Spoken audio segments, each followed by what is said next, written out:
Dans la prise en charge des malades atteints du cancer du sein, qu'est-ce que le RC apporte? Alors, l'ERC, l'espace ressources cancer, c'est un dispositif qui a pour objectif d'accompagner les patients tout au long de la maladie, à la fois un accompagnement social, mais aussi un accompagnement par des ateliers socio-esthétiques lorsqu'il y a une perte de cheveux, des problèmes au niveau des ongles, ou alors suite à une opération pour retrouver l'estime de soi en fait. Donc ça c'est l'objectif en termes d'accompagnement. Ça peut être un accompagnement aussi à la reprise du travail, dans les démarches sociales par exemple. Malheureusement, parfois, la maladie entraîne des pertes financières. Donc là aussi, on oriente vers les assistantes sociales et puis on les accompagne à monter des dossiers pour essayer de trouver des financements extérieurs. L'espace ressources cancer, ça n'accompagne pas que les patients, il faut le savoir aussi. On accompagne aussi les proches. Et souvent, les proches sont complètement démunis face à la maladie. Donc c'est aussi pour eux l'occasion de se poser, de discuter, d'être écoutés, de mieux comprendre aussi la maladie, puisqu'on a tout un dispositif d'information avec des documents qui sont validés médicalement, des documents de l'Institut national du cancer et des documents de la Ligue contre le cancer. Ce qui fait que c'est aussi un espace grand public, puisque bien entendu, à partir du moment où on a toute une bibliothèque de documents, cet espace il est ouvert aussi au grand public, aux étudiants, aux professionnels de santé qui cherchent une information validée. C'est quoi pour vous le rôle des associations dans la lutte contre le cancer du sein? Alors, les associations en général, elles complètent en fait l'offre sanitaire.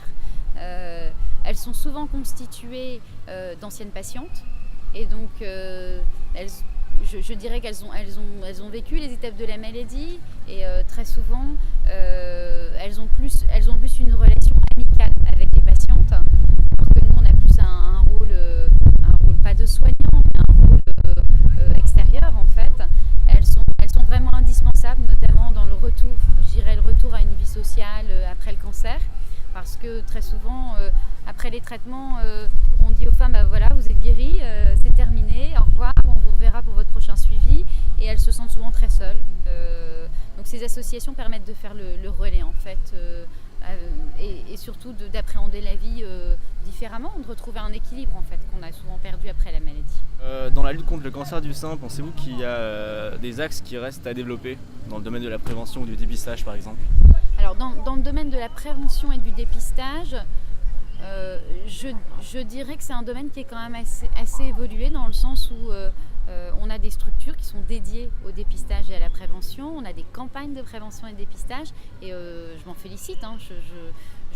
Et je pense que c'est bien parti, en tout cas je l'espère, si de nombreuses communes reprennent ce type d'événement. Je pense qu'en tout cas le taux de dépistage augmentera. En revanche, je dirais que les domaines où je pense qu'il y aurait encore des progrès à faire, et il y en aura certainement, c'est dans le domaine de l'accompagnement en termes de ce qu'on appelle nous le soin de support. C'est-à-dire que nous, par exemple, dans la région Nord-Pas-de-Calais, on est sur le Douaisis le seul réseau de soins de support en cancérologie. Alors vous allez me dire quelle est la différence avec l'espace ressources cancer.